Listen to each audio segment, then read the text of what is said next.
నేను 2019లో పరిమితమైన స్థానాల్లో పోటీ చేసి గెలిచుంటే మట్టుకు ఆ రోజున జనసేన ఈ రోజున రికగ్నైజ్డ్ పొలిటికల్ పార్టీ అయిపోయింది. నా వ్యూహాన్ని ఎవరు తప్పుపట్టకండి. ప్రజల్ని క్షేమాన్ని ఆకాంక్షించే వ్యూహం నాది. కానీ జగన్ ఏమో ఒకవైపు ఎవరు ప్రశ్నించరు, వాళ్ళ సమూహం. నా సమూహం నన్ను ఎందుకు ప్రశ్నిస్తున్నారు? మీరెందుకు ప్రశ్నిస్తున్నారు? జగన్ మర్డర్లు చేసినా, వారి అనుయాయులు మానభంగాలు చేసినా, దోపిడీలు చేసినా, దారుణాలు చేసినా అందరూ జగన్ వెనకేసుకొస్తారు. నేను నా డబ్బులు తిన్నానా? వేలాది కోట్లు సంపాదించానా? పదవులు అనుభవించానా?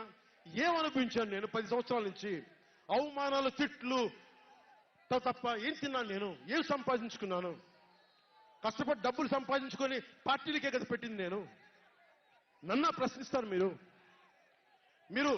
నిజంగా మటుకు నా మద్దతుదారులైతే నన్ను ప్రశ్నించకండి. నా వెంట నిలబడి నాతో పాటు నడవండి, ప్రశ్నించకండి నన్ను.